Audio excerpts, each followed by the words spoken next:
শুধু দর্শক বন্ধু, আপনারা দেখছেন একে নিউজ বাংলা। আর এই মুহূর্তে উপস্থিত রয়েছি ক্যানিং পূর্ব বিধানসভা তালদিঘি। 2026-এ মমতা ব্যানার্জির সরকার পড়ে গিয়েছে। সরকার তৈরি করেছে ভারতীয় জনতা পার্টি অর্থাৎ বিজেপি।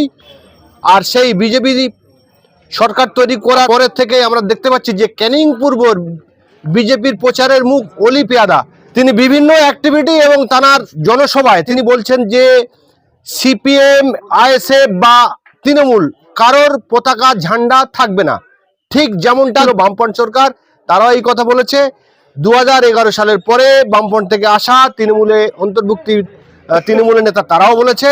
আর বর্তমানে যিনি ভারতীয় জনতা পার্টির প্রচারের মুখ অলি পেয়াদা, তিনিও সেই কথা বলছেন। তাহলে ক্যানিং পূর্বর চিত্রটা কি পরিবর্তন হবে না?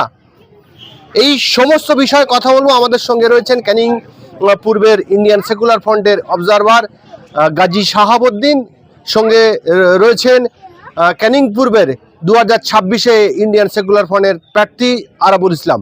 তাদের ঠিক কি বক্তব্য শোনাবো আপনাদের। এবং দেশ চালাচ্ছে বিজেপি সরকার। এখানে পদ্ম ফুল ছাড়া ক্যানিং পূর্বে কোনো বিরোধী দলের কোনো ফ্ল্যাগ ফিস্ট না, বিরোধী দলের একটা কথা হচ্ছে, সবার সব রকম জ্ঞান থাকে না। কে কোথায় কে কি বলছে সেই তার উত্তর দিতে হবে, এরকম কোনো ব্যাপার নেই। আমাদেরও দলের বিভিন্ন জায়গায় বিভিন্ন অঞ্চলে আমাদের অঞ্চল নেতৃত্ব আছে, তারাও দেখছে, তারাও বলছে। কেউ যদি একটা বড় মাথায় ফেটটি বেঁধে বলে আমি বিজেপির বড় নেতা, আমি কাল একজন বিজেপির বড় নেতার সাথে বলেছি, কথাটা বলেছি, জানিয়েছি যে এই ধরনের হলে ভাই মারপিট হবে। পরিষ্কার বলেছে যে ওই ধরনের নেতারা আমাদের দলে কোনো জায়গা নেই, কোনো পোর্টফোলিও নেই, কিচ্ছু নেই, অহেতুক এইসব করছে। হয়তো দু একদিনের মধ্যে তার বাদ দেবে, মানে কি একদম পরিষ্কার করে দিতে পারে। আমি তাদের বলেছি, আমি বলি তোমরা জিতেছো, পশ্চিমবাংলায় ক্ষমতা এসছো, নিশ্চয়ই তোমাদের পাওয়ার আছে, তোমরা করবে। কিন্তু মানুষের উপরে জুলুম, স্টিম রোলার চালিয়ে তো করা যাবে না। আমি আমার দলের ফ্ল্যাগ লাগাবো, আমি আমার দলের কথা বলবো, তুমি তোমার দলের কথা বলবে, তুমি তোমার দলের ফ্ল্যাগ লাগাবে। এটা নিয়ে তো মন্তব্য, বাজে মন্তব্য করার দরকার নেই। সেই কেউ যদি বলে যে আমি বাঘ, আমি সবারই আশ্রয়াবো, সেটা হবে না, অন্তত ক্যানিং পূর্বে হবে না। 2011 সালের আগে যে সরকারটা ছিল বামপন্থ সরকার, সেই সরকারের আমলে ক্যানিং পূর্বে বিরোধীদের কোনো রকম কোনো অ্যাক্টিভিটি করতে দেওয়ানি, মিছিল। 2011 সালে সরকার পরিবর্তন হওয়ার পরে সেই বামফ্রন্টের বেশ কিছু নেতা তৃণমূলে যায়, তৃণমূলে গিয়ে তারাও কিন্তু একই পন্থা অবলম্বন করে। আর বর্তমান দেখতে পাচ্ছি যে ভারতীয় জনতা পার্টি সরকার এসছে, সেই সরকারের বেশ কয়েকজন নেতা এখন এই বক্তব্য। এটা সম্পূর্ণ মানে গায়ের জোর, এটা পার্টির কোনো নির্দেশ নেই। যদি আমি একটা কথা বলি যে আমি আরাবুল ইসলাম, আমি দুটো কথা বললাম, মানুষ শুনলো, আমার অঞ্চল নেতৃত্বরা তো আমার ওপরে বলতে পারবে না, পারার নিয়মও নেই।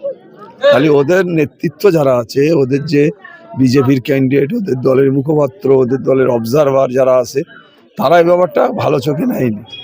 সেই কারণে বলছি, ওই যাই ফুটুক, যাই করুক, আগামী দিনে ওর কপালে কষ্ট আছে। দলের সিস্টেম মেনে, দলের নিয়ম মেনে তারা বিজেপি জিতেছে, এখানে তারা আনন্দ উৎসব করছে, বিজয় মিছিল করছে। আমার যেমন দেউলি 1-2-তে আমার প্রোগ্রাম ছিল, তারা বিজয় মিছিল করছে বলে আমি প্রোগ্রামটা ক্যান্সেল করেছি। আবার আমি কাল করবো সেখানে। তাই বলে যে আমি দুটো বড় বড় কথা বলে নিলাম, এটা ঠিক নয়। আর এটা কোনোদিনই দলের মঙ্গল নয়, দলের অমঙ্গল এগুলো বলে। আমরা দেখেছিলাম যে ভোট গণনার ঠিক আগে বেশ কিছু ব্যক্তি আপনার অফিসে অ্যাক্টিভভাবে আপনার সঙ্গে ছিল। ফল ঘোষণা হওয়ার পরে, সরকার পড়ে যাওয়ার পরে দেখতে পাচ্ছি তারা বিজেপির পতাকা নিয়ে ঘুরে বেড়াচ্ছে। না, এই ধরনের লোক আমাদের সাথে নেই। আমাদের যারা আইএসএফ এর লোক, আইএসএফ আছে, কিছু তৃণমূলের কিছু লোক, তৃণমূলের যারা হারমাদ দীর্ঘদিন ধরে অন্যায়, অত্যাচার, জুলুম করেছে, সেরকম লোক বিজেপিতে যাওয়ার জন্য চেষ্টা করছে। সে বিজেপিরা ভালো বুঝলে নেবে তাদের। তারা যে বাজারের এখন পচা আলুর মূল্য আছে, তাদের মূল্য নেই, তারা এখন পচা আলুর মতন হয়ে গেছে। তাই আমি বলি যে যারা যা মন্তব্য করে, আমার কাছে অনেক লোক আসে বলছে যে তৃণমূলের লোকেরা সব বিজেপি করছে। তা বিজেপি করে যদি তারা সুযোগ পায়, সুবিধা পায়, করুক, আমাদের কোনো আপত্তি নেই। আমরা আমাদের দলের নির্দেশ, আমাদের ভাইজান বা আমার ছোটো ভাইজান, বড় ভাইজানের নির্দেশ মেনে আমরা আইএসএফটা করি। তারা যে নির্দেশ দেবেন, যেভাবে বলবেন, আমরা সেই নির্দেশ পাথর করে আমরা সেই নির্দেশকে মাথায় করে নিয়ে চলব। আমার এই 50-52 বছর বয়সে আমি একটা নতুন জিনিস দেখলাম যে কোনো প্রার্থী জেতার পরে তার বিধানসভা ক্ষেত্রে বা তার লোকসভা ক্ষেত্রে যায়, যে সেই জায়গার মানুষের সাথে সাক্ষাৎ করে। কিন্তু ব্যতিক্রম আরাবুল ইসলাম, তিনি ক্যানিং পূর্বে হেরে যাওয়ার পরেও ক্যানিং পূর্ব বিধানসভার মানুষের সাথে সাক্ষাৎ করছেন এবং হাজার হাজার মানুষ আরাবুল ইসলামের সাথে দেখা করছে। কি বলবেন এই প্রসঙ্গে? এটা তো মানে ও জিতেনি, ও যদি সঠিকভাবে জিততে পারতো তাহলে ও মানুষের কাছে আসতে পারতো। জিতেনি, চুরি করেছে।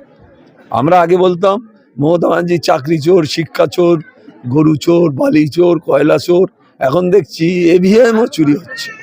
মমতা ব্যানার্জির শেষ অস্ত্র এভিএম, সেই এভিএমও চুরি করছে বাহারুল ইসলামের নেতৃত্বে। অনেক মানে আমরা যেসব বুথগুলোতে আমাদের 500 ভোট পাওয়ার কথা, সেটা আমি 3টে ভোট পাচ্ছি। যেসব বুথে আমার 400 ভোট পাওয়ার কথা, সেখানে আমি 2টো ভোট পাচ্ছি। এরকম আমি নজিরবিহীন ঘটনা আমরা তো মনে করি যে এই ক্যানিং পূর্বতে আরাবুল ইসলাম 5টা ভোট পাবে একটা বুথে, এটা ভাবা যায় কোনোদিন? সেই ধরনের চুরি ওরা ঠিক করতে পারেনি, চুরি করেছে। এভিএম বদলেছে, চুরি করে জিতেছে। ভাঙড়ের বাইরে বেরোতে পারছে না বা ক্যানিংও ঢুকতে পারছে না বাহারুল। আমার সেই জেতার লাভ কি? আমি হেরে গিয়ে মানুষের সাথে হাজার হাজার মানুষ সাকসারে, মানে গাড়ি আমার হেঁটে যাওয়ার মতন পরিস্থিতি নেই, আমার গাড়িটা টুকটুক করে যাচ্ছে। এত সামনে লোক, এত পিছনে লোক, মায়েরা বোনেরা ছুটে আসছে, বয়স্ক লোকেরা, দাঁড়িয়ালা সবাই ছুটে আসছে। মানে অনেক গুরুজন ব্যক্তিরা ছুটে এসে আমার হাত ধরে বলছে, বাবা এই পিছলে হবে না, লড়াই জারি রাখতে হবে। আমরা লড়াই জারি রাখবো, আমরা পিছনের কোনো জায়গা নেই, আমাদের লড়াই জারি থাকবে। এই যে চুরি করে জিতে আমরা কোনো জায়গায় ওর কাজ করতে দেবো না। ও যদি সঠিক জিতে আসুক, চুরি কেন করেছে এই ক্যানিং পূর্বে, সেটা মানুষের উত্তর দেবে, মানুষের জবাব দেবে। মাননীয় যখন সরকারে ছিলেন, ক্ষমতায় ছিলেন, এক তন্ত্র চালিয়েছেন, আর বর্তমানে তার সরকার ধরাশায়ী হয়েছে বা পশ্চিমবঙ্গে ভারতীয় জনতা পার্টির সরকার হয়েছে, তিনি এখন বাম, অতি বাম এবং ছোট ছোট দলগুলোকে সঙ্গে চাচ্ছেন। কি বলবেন এই প্রসঙ্গে? শুনুন, যখন এদের অহংকার ছিল, অহংকার যখন 2026-এ শেষ হয়ে গেছে, এখন ওরা মাটি খুঁজে পাচ্ছে না। তাই বামপন, আইএসএফ, অন্য অন্য দলের সাথে জোট করতে যাচ্ছে, কংগ্রেস করে একটা থাতি দেওয়ার জায়গা খুঁজছে। সেই জায়গায় মানুষ, আমার তো মনে হয় মমতা বন্দ্যোপাধ্যায়ের আর কেউ গ্রহণ করবে না, গ্রহণযোগ্যতা হারিয়ে ফেলেছে, নিজের কথা নিজে রাখতে পারেনি। বাংলার এবারে মানুষ ওনার প্রতি বিতৃষ্ণা হয়ে আজকে বিজেপি দিয়ে ভোট দিয়েছে। তাতে প্রমাণ হয় মমতা বন্দ্যোপাধ্যায় 3বারের মুখ্যমন্ত্রী, উনি 3বারে মানুষের জন্য কিছু করেনি, শুধু ওনার নেতারা চুরি করেছে, কোটি কোটি টাকা কামিয়েছে। আর এর বাড়ি টাকা, ওর বাড়ি টাকা, খুঁজলে টাকা, করলে টাকা, কোটি কোটি টাকা পাওয়া যাচ্ছে। আবার এখন যদি তৃণমূলের যেসব নেতারা হেরে গেছে বা যারা আছে, তাদেরও দুর্নীতির পাহাড় আছে, তাদেরও যদি পুলিশ মনে করে জিজ্ঞাসাবাদের করার দরকার, তাদের করলে অনেক কিছু পাবে। তাই আজকে মমতা বন্দ্যোপাধ্যায় সরকার শেষ হয়েছে। মমতা ব্যানার্জি সরকার শেষ হয়েছে একটাই কারণ, ওর অহংকার, ভাইপোর অহংকার। একটা সিনিয়র নেতারা গেলে 3 ঘন্টা বসে থাকতে ওনার সাথে দেখা করার জন্য, তারপরে ওনার মন চাইলে দেখা করবে, না চাইলে দেখা করবে না। আর খালি হাতে ওনার কাছে গেলে ওরা সন্তুষ্ট হন না, ওনার প্যাকেট লেজাতে হবে, উনি সন্তুষ্ট হবে। কি মিষ্টি আমি সেটা বলবো কেন, কি প্যাকেট লেগালে উনি সন্তুষ্ট হয় সেটা বাংলার মানুষ জানে। হেরে গিয়েও তিনি পদত্যাগ করছেন না, কেন ও করবে? এখন দেখছে আমি পদত্যাগ করবো, তো ঘাট জোর দেখিয়ে যতক্ষণ চলে তো ঘাট ধরে বের করে দেওয়া ফানা হচ্ছে। এখন উনি গলা ধাক্কান খাইনি, গলা ধাক্কান দিলে উনি বেরিয়ে যাবে। শাহাবুদ্দিন সাহেব, আপনি ক্যানিং পূর্ব বিধানসভার আইএসএফ এর অবজারভার। আমরা বেশ কয়েকদিন ধরে কর্মসূত্রে বিভিন্ন জায়গায় যাওয়া মারফত দেখছি যে যারা আইএসএফ এর সঙ্গে ছিল সেই সব মানুষগুলো ভারতীয় জনতা পার্টির ঝান্ডা, অর্থাৎ পদ্ম ফুলের পতাকা নিয়ে ঘুরছেন। এইসব ব্যক্তিগুলোকে চিহ্নিত করে ভবিষ্যতে আপনার এখানে একটা জিনিস মনে রাখতে হবে যে আইএসএফ যে সংগ্রাম করার জন্য ময়দানে নেমেছে, সেই জায়গায় আইএসএফ এর একটা আইডিওলজি আছে, বিজেপির আইডিওলজি আলাদা। একদম একদম বলে দাও।